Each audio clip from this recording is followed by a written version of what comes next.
नमस्कार, news 18 India देख रहे हैं आप और मैं हूं आपके साथ शिवानी पांडे। उत्तर प्रदेश में पहले चरण के लिए हो रहे चुनाव प्रचार के लिए बीजेपी ने पूरी ताकत झोंक दी है। पश्चिमी यूपी में अपनी पकड़ को मजबूत बनाए रखने के लिए बीजेपी के दिग्गज नेता लोगों के बीच जाकर घर घर प्रचार करने में जुटे हुए हैं। रक्षा मंत्री राजनाथ सिंह कासगंज में चुनाव प्रचार उन्होंने किया और विपक्ष पर जमकर निशाना साधा। सीएम योगी आदित्यनाथ ने बुलंदशहर में सभा की, जहां उन्होंने कांग्रेस और समाजवादी पार्टी को आड़े हाथों लिया।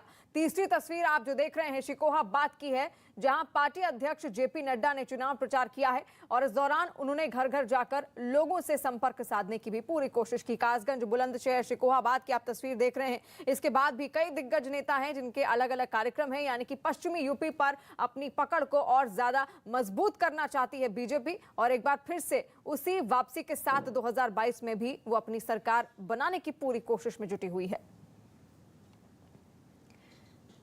सीएम योगी ने खुर्जा में लोगों के साथ संवाद किया। अपने संवाद के दौरान योगी ने विपक्ष पर जमकर अटैक किया। योगी ने एक साथ कांग्रेस सपा को घेरा।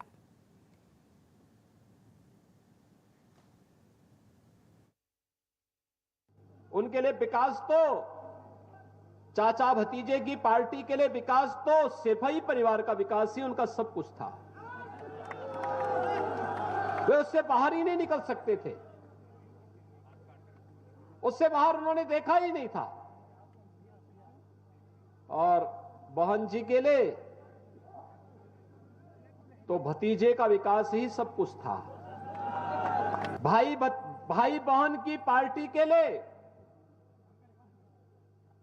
तो जब कोई आपदा आती है तब उनको भारत याद नहीं आता, भारत के नागरिक याद नहीं आते, तब उनको इटली में नानी याद आती है। जनता की गाड़ी कवाई को उनके इत्र वाले मित्र जमा करके किसी बड़े बंगले के अंदर छुपा करके रखते थे। हमारी सरकार ने तो वहां भी बुलडोजर और जेसीबी लगा करके उस पैसे को भी निकालने का काम कर दिया। वहीं अखिलेश राज्य में यूपी में लॉ एंड ऑर्डर को लेकर योगी ने उन्हें घेरा और कहा, आज यूपी में बेटियां सुरक्षित हैं, माफिया जान की भीख मांग रहे हैं। सरकारें अपराध के लिए तमंचा बनवाती थी, क्योंकि अपराध उनका पेशा था, अपराधी उनके मित्र थे। जनता की गाड़ी कवाई को उनके इत्र वाले मित्र जमा करके किसी बड़े बंगले के अंदर छुपा करके रखते थे। हमारी सरकार ने तो वहां भी बुलडोजर और जेसीबी लगा करके उस पैसे को भी निकालने का काम कर दिया। और सीएम योगी आदित्यनाथ के निशाने पर आज समाजवादी पार्टी भी थी और कांग्रेस बीएसपी भी। योगी ने राहुल प्रियंका का नाम लिए बिना कहा कि जब देश में मुश्किल में था तो भाई बहन को इटली में नानी याद आ रही थी। भाई बहन की पार्टी के लिए तो जब कोई आपदा आती है तब उनको भारत याद नहीं आता, भारत के नागरिक याद नहीं आते, तब उनको इटली में नानी याद आती है।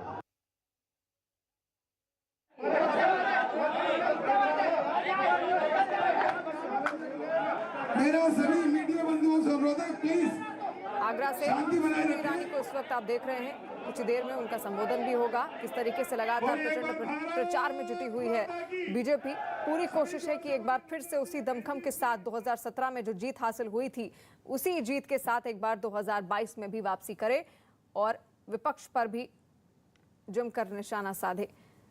और आगरा में इस वक्त आप स्मृति ईरानी को देख रहे हैं।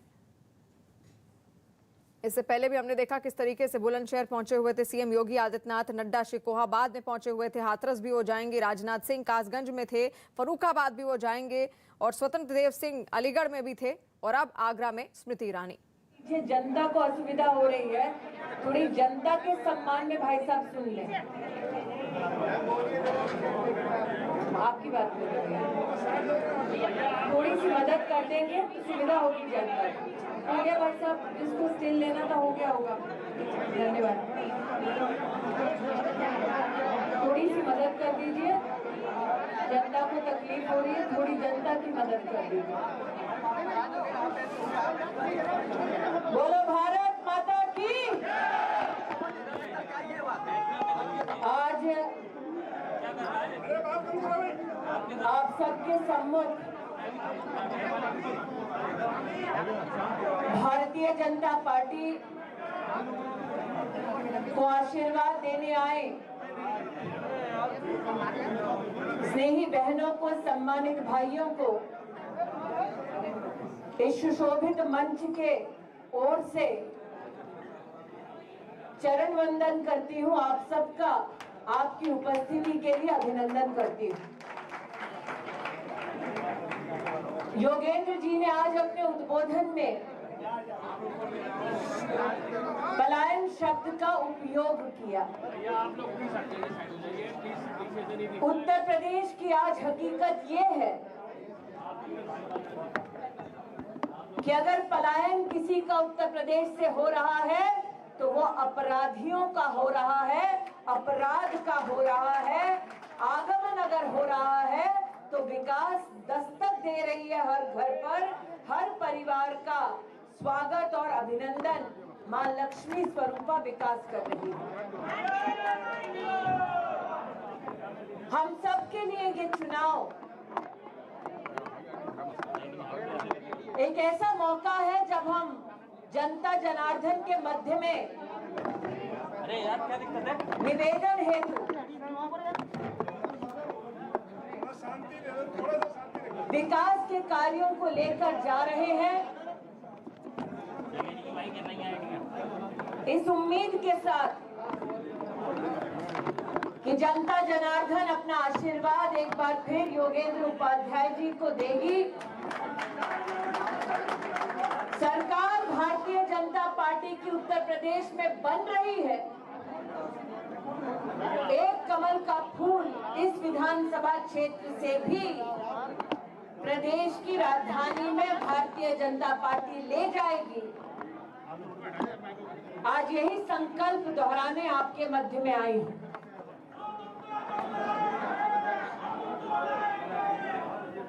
एक भाई ने अभी एक हुंकार भरी कि जो गंगा जल लाए हैं हम उन्हीं को लाएंगे।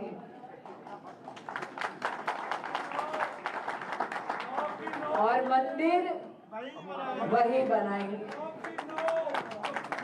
हम सबको इस बात का आभास है कि एक वक्त था हिंदुस्तान में जब भारतीय जनता पार्टी के कार्यकर्ताओं का उपहास करते हुए सपा और कांग्रेस के नेता कहते थे कि बोलते हो कि मंदिर वही बनाओगे लेकिन तारीख नहीं बताओगे। यह हम सब कार्यकर्ताओं का सौभाग्य है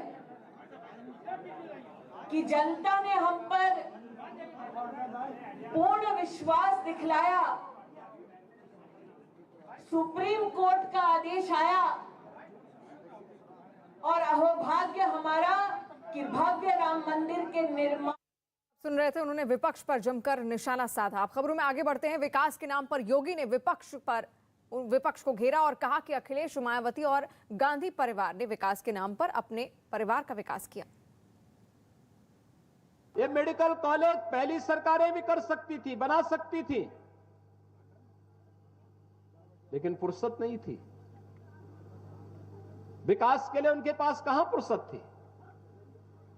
उनके लिए विकास तो चाचा भतीजे की पार्टी के लिए विकास तो सिर्फ ही परिवार का विकास ही उनका सब कुछ था। वे उससे बाहर ही नहीं निकल सकते थे, उससे बाहर उन्होंने देखा ही नहीं था। और बहन जी के लिए तो भतीजे का विकास ही सब कुछ था। माननीय यशस्वी प्रधानमंत्री श्री नरेंद्र मोदी जी और हमारे प्रदेश के मुख्यमंत्री श्री योगी आदित्यनाथ जी हमेशा बहुत चिंतन करते हैं और उनके लिए जितनी भी विमेन एम्पावरमेंट की स्कीम्स चल रही हैं, ना इससे पहले कभी थी और ना ही उनका इम्प्लीमेंटेशन इतनी अच्छी तरीके से हुआ है।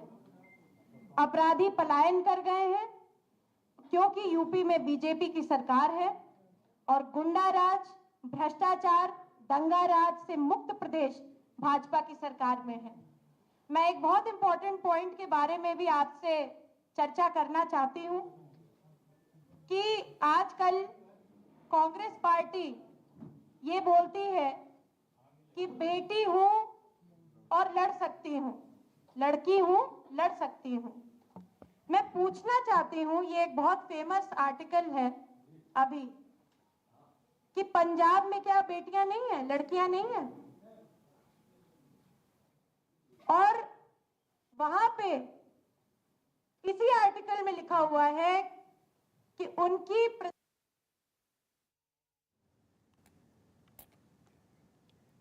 तो लखनऊ में अपर्णा यादव को आप सुन रहे थे।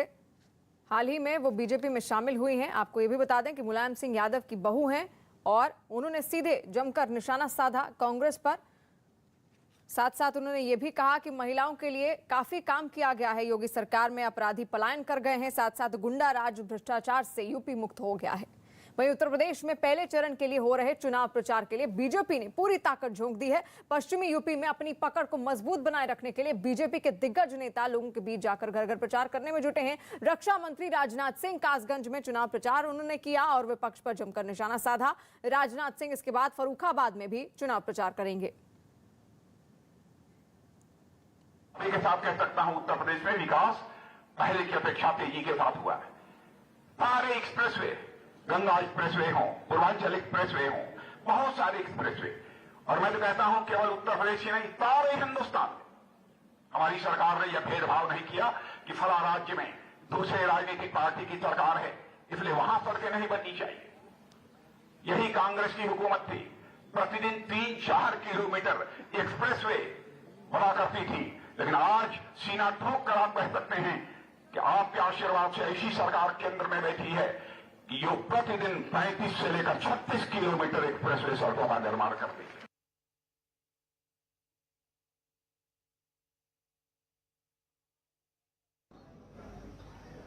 हमारे प्रत्याशियों का जहां तक सवाल है, हो सकता है किसी प्रत्याशी के बारे में आपको यह लगे इनको इतना काम करना चाहिए था, इतना ही किया और काम कर दिया होता तो ज्यादा अच्छा था। लेकिन बहरे भाइयों, इतनी बात मैं डंके की चोट पर कह सकता हूं कि कोई मां का लाल उंगली उठाकर नहीं कह सकता कि हमारे किसी प्रत्याशी के दामन पर कोई भ्रष्टाचार की दाग लगी हुई। हमारे सांसद मुकेश राज पर विनम्रता, शालीनता भी पराकाष्ठा पर रहती है और भारत की संसद में आपके सांसद मुकेश राज को जिस तरीके से अपनी प्रभावी भूमिका निभाते हैं बहन भाइयों, यदि पूरी तरह से आपको भी जानकारी मिल जाए तो आपका भी मस्तक गर्व से ऊंचा हो जाएगा।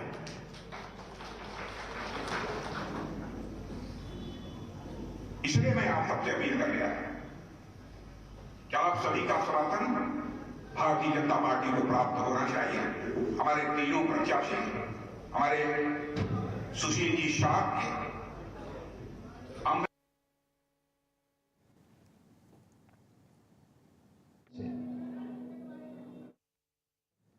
तो तस्वीरें लगातार आप देख रहे हैं, लगातार चुनाव प्रचार किया जा रहा है बीजेपी की ओर से ताकि एक बार फिर से सत्ता पर काबिज हो सके बीजेपी। 2022 के चुनावी रण में सभी पार्टियों ने अपनी कमर कसी है और खासतौर पर बीजेपी की मेहनत साफ दिख रही है। और हर जिले में हर व्यक्ति के घर तक बिजली पहुंचाने का कार्य हम लोग करते हैं। यही तो सरकार का कार्य है, यही सरकार की ड्यूटी है। बिना भेदभाव के कोई भेद नहीं, अपना पराये का कोई भेद नहीं। ये अपने पराये का भेद वे लोग करते हैं जिनके लिए अपना परिवार ही प्रदेश था। ऐसे ही होता था। कांग्रेस की सरकार आती थी, भाई बहन की पार्टी हो जाती थी। बहुजन समाजवादी पार्टी की सरकार आती थी तो बुआ भतीजे की पार्टी हो जाती थी। समाजवादी पार्टी की सरकार आती थी तो चाचा भतीजा झोला लेकर के वो सूली के लिए निकल पड़ते थे। यही तो था प्रदेश में। लेकिन पिछले 5 वर्षों में आपने देखा होगा उनके लिए अपना परिवार ही सब कुछ था। हमारे लिए प्रदेश की 25 करोड़ जनता ही परिवार थी, इसलिए उसके सुख दुख में सहभागी बनना। कोरोना कालखंड में भी आपने देखा होगा विपक्ष के नेता जब होम क्वारंटीन थे, घर में बैठे हुए थे, होम आइसोलेशन में थे, तब मैं या हमारे मंत्री, हमारे पदाधिकारी एक एक व्यक्ति के जीवन को बचाने के लिए, वहां तक शासन की योजना पहुंचाने के लिए, उनकी सहायता करने के लिए कार्य कर रहे थे।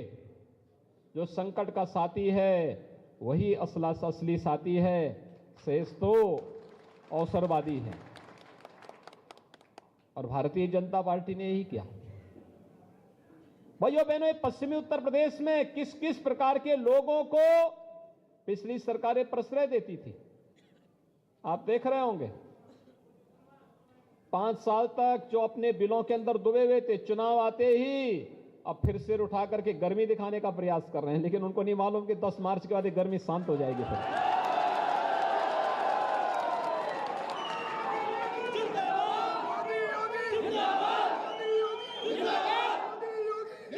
क्योंकि ये तो डबल इंजन की सरकार है, इसमें माफिया और अपराधी के लिए कोई जगह नहीं। यहां पर तो हर व्यक्ति के सम्मान की रक्षा होगी, सुरक्षा सबको, सम्मान सबको, लेकिन तुष्टीकरण किसी का नहीं। तुष्टीकरण की राजनीति नहीं होगी। गरीब की सुनवाई होगी, महिलाओं की सुरक्षा होगी, नौजवानों के लिए रोजगार होगा और किसान के उन्नयन के लिए कार्य होगा। यही तो भारतीय जनता पार्टी की पहचान है। लेकिन अगर बेटी की सुरक्षा के साथ किसी ने खिलवाड़ करने का प्रयास किया तो फिर अगले दिन उसके गले में तख्ती लटकती हुई भी दिखाई देगी।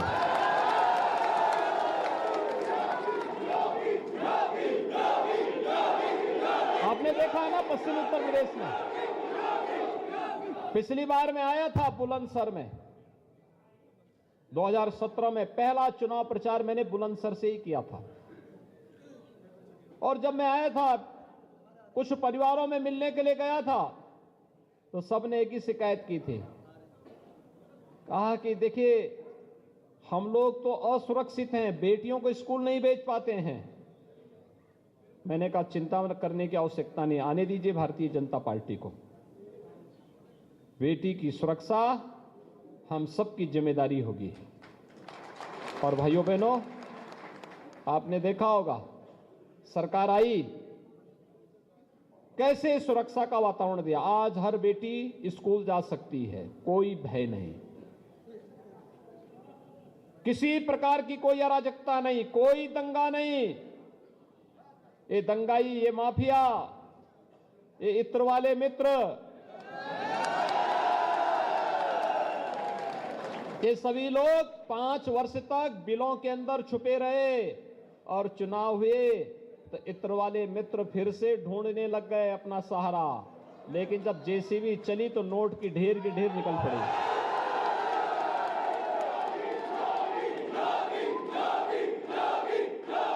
भाइयों बहनों, अकेले आपके बुलंदशहर जिले में 33,000 गरीबों को एक आवास मिले हैं। 33,000 गरीबों को एक आवास दिया गया है।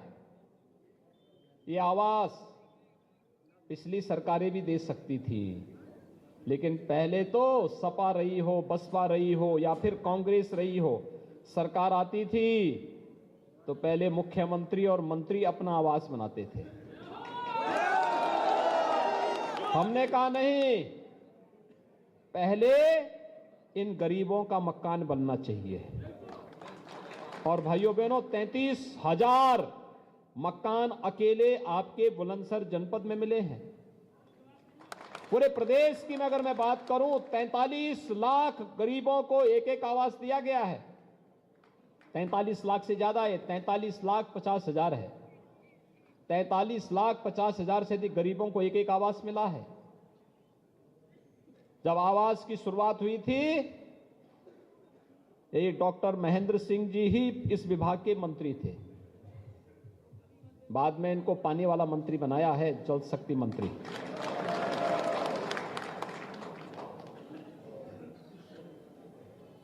दो 2,61,00,000 गरीबों के लिए एक शौचालय उपलब्ध करवाया गया।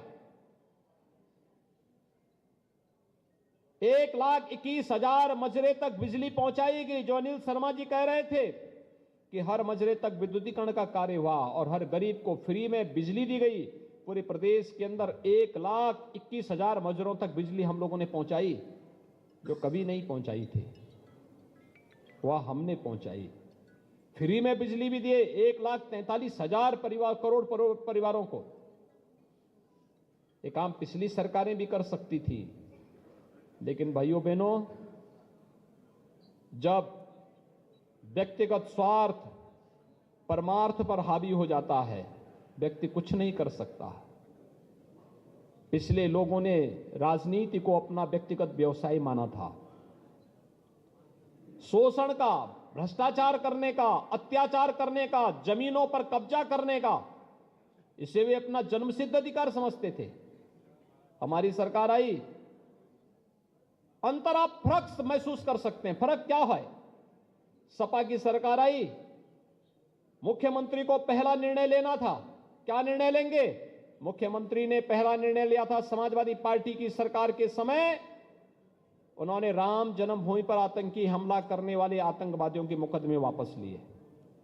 और जब मेरे पास मौका आया, भारतीय जनता पार्टी ने जब मुझे मौका दिया मुख्यमंत्री के रूप में, मुझे कहा गया क्या निर्णय लेंगे?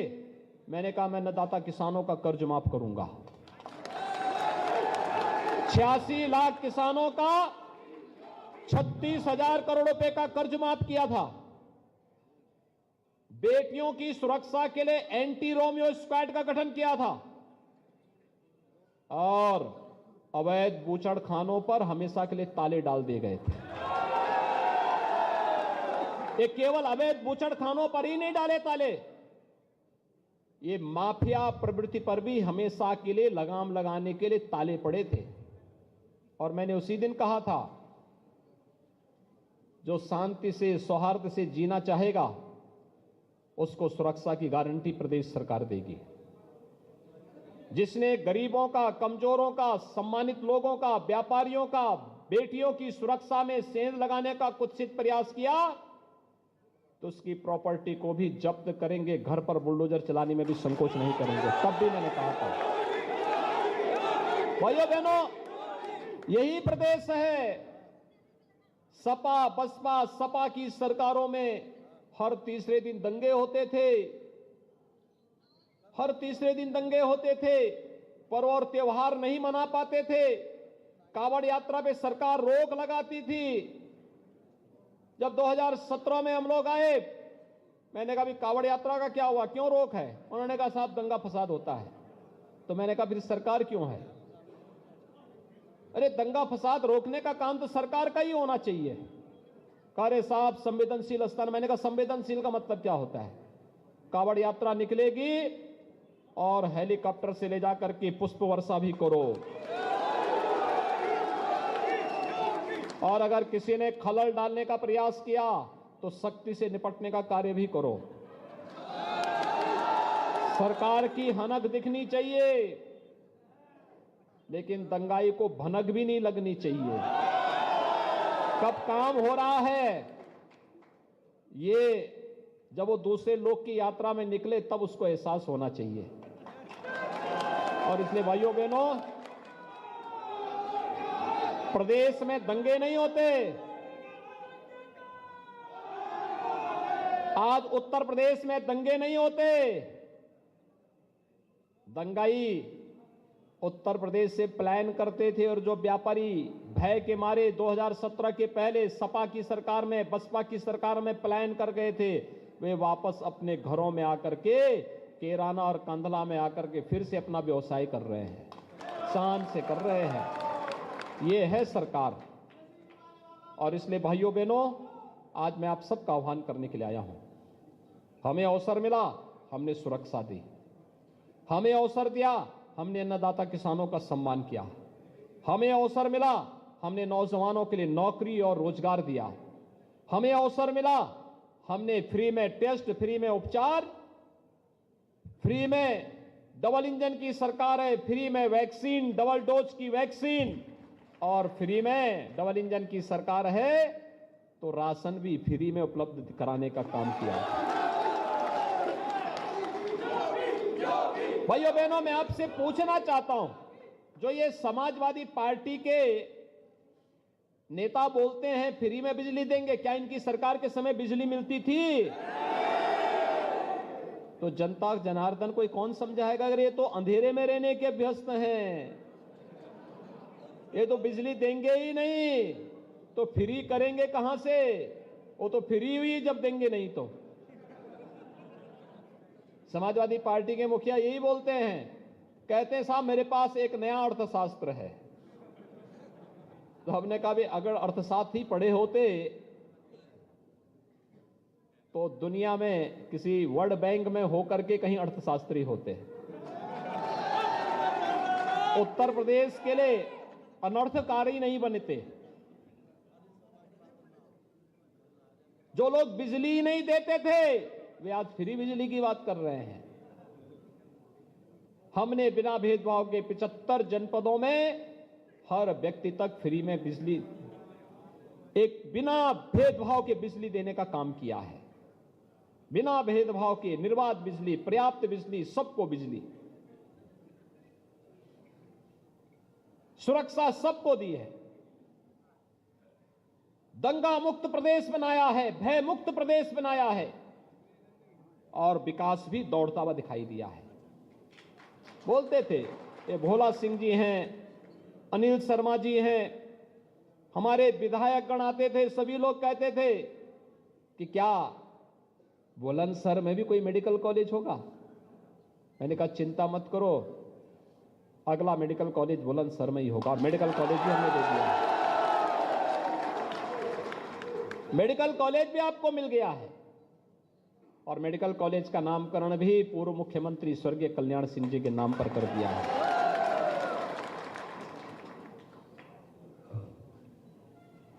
ये अनिल शर्मा रोज मेरे पास आते थे, कहते थे कोई बड़ा कार्य कैसे होगा? मैंने कहा घबराओ मत, बुलंदशहर के वासी सौभाग्यशाली हैं। तो बुलंदशहर से सीएम योगी आदित्यनाथ के हुंकार आप इस वक्त सुन रहे हैं। दूसरी तस्वीर हाथरस की है, जहां पर बीजेपी के राष्ट्रीय अध्यक्ष जेपी नड्डा पहुंचे हुए हैं। मतदाताओं से संवाद करना, घर घर प्रचार करना, इस अभियान को बेहद तेजी के साथ बीजेपी के स्टार प्रचारक आगे बढ़ते हुए नजर आ रहे हैं।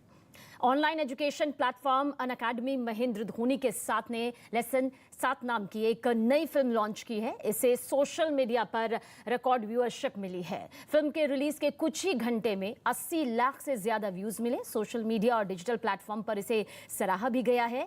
सिर्फ ट्विटर पर ही 38 लाख व्यूज अब तक आ चुके हैं। 24 घंटे में 25,000 ट्वीट आए हैं। फिल्म में दिखाया गया है कि किस तरह बाधाओं को पार करके सफलता यानी कि कामयाबी के झंडे गाढ़े जा सकते हैं। हर पहाड़ को तू ढेर कर, विलंब कर न देर कर, मजाल कर बवाल कर, हर जवाब तू सवाल कर। वो ठोकरें जो खाई है वो राह बन के आई है, तेरी जीत की दहाड़ तेरी हार ने लगाई है। पिंकी एक सफाई कर्मचारी थी जिसे हाथों से साफ सफाई करने के लिए मजबूर किया जाता था। सम्मान के लिए संघर्ष करती पिंकी के लिए ये वाकई घातक था। तभी पिंकी को एक स्कूल मिला जिसके बाद उसकी जिंदगी बदल गई। मिशन पानी की ये स्पेशल रिपोर्ट जरूर देखें। स्वच्छता और पानी, पानी, पानी, हमको बचानी है ये जिंदगानी। हमने वर्ल्ड टॉयलेट कॉलेज औरंगाबाद में शुरू किया है। ये एक पहल है सैनिटेशन वर्कर के लाइफ में चेंज करने की। 5 दिन के प्रोग्राम में हम इनको हेल्थ एंड सेफ्टी के बारे में सिखाते हैं, हाउस कीपिंग के बारे में सिखाते हैं, हाउस कीपिंग में क्या क्या यूज़ किया जाता है, क्या क्या केमिकल यूज़ किए जाते हैं, इस बारे में हम इनको बताते हैं। सॉलिड वेस्ट मैनेजमेंट के बारे में बताते हैं, सैनिटेशन और वाटर का कैसा एक दूसरे से संबंध है, इस बारे में हम बताते हैं। पहले मैं हाथ से अपना मुझे साफ सफाई हाथों से करती थी। जो भी काम है हाथों से, मुझे हाथ में जरा प्रॉब्लम होता था, मुझे झुके हो घर पहुँचनी, सब साफ सफाई करना, तो मुझे उसका जानकारी नहीं था। मुझे वर्ल्ड टॉयलेट का जब पता चला तो मैं उधर ट्रेनिंग लेने चले गई थी। कम से कम एक महीना कुछ मुझे लोग ट्रेनिंग दिए। फिर उसके बाद मैं थोड़ा इधर काम जॉब पे भी जाती थी और ट्रेनिंग मिली, तो उससे मुझे जानकारी मिला कि ये चीज़ ये हाथों से किया जाता है और ये चीज़ नहीं किया जाता है। इस तरह से ये प्रोग्राम को डिज़ाइन किया गया है और ये सिर्फ प्रोग्राम को डिज़ाइन नहीं किया है कि उसके लाइफ में, उसके करियर में, उसके पर्सनल फैमिली में एक डिग्निटी वाला पार्ट कैसा हो, that is the one of the objective है ये प्रोग्राम का। महामारी में वर्ल्ड टॉयलेट से मुझे मदद मिली, तो वो मुझे अकाउंट में जब पैसा उनका आया तो वो फ़ोन करके बोले कि आपको मुझे हमने मदद की बोल के, तो उस टाइम मुझे यकीन नहीं आया था, तो मैं खुद जाके चेक कर तो मुझे 5,000 का उनसे मदद मिला। तो मुझे खुशी तो बहुत हुई थी कि उस टाइम किसी को मदद ना मिलते मुझे मिली। तो उस टाइम मैं छोटा मोटा मतलब कारोबार, मतलब दुकान, घर में खुद का एक शॉप खोली। बाहर के लेडीज़ जो आती सामान वामान लेते हैं उनकी उधारी खाता है मेरे पास, तो उनको भी थोड़ी मदद मिली। आज उन लोग भी चाहे तो जो भी चीज़ें वैसे लेके जाते, क्योंकि इधर पे बहुत सारी दुकानें जो किसको उधारी नहीं दे पा रहे, लेकिन इधर पे जैसा मेरे को मदद मिले चाहती हूँ लोगों को मदद मिले। स्वच्छता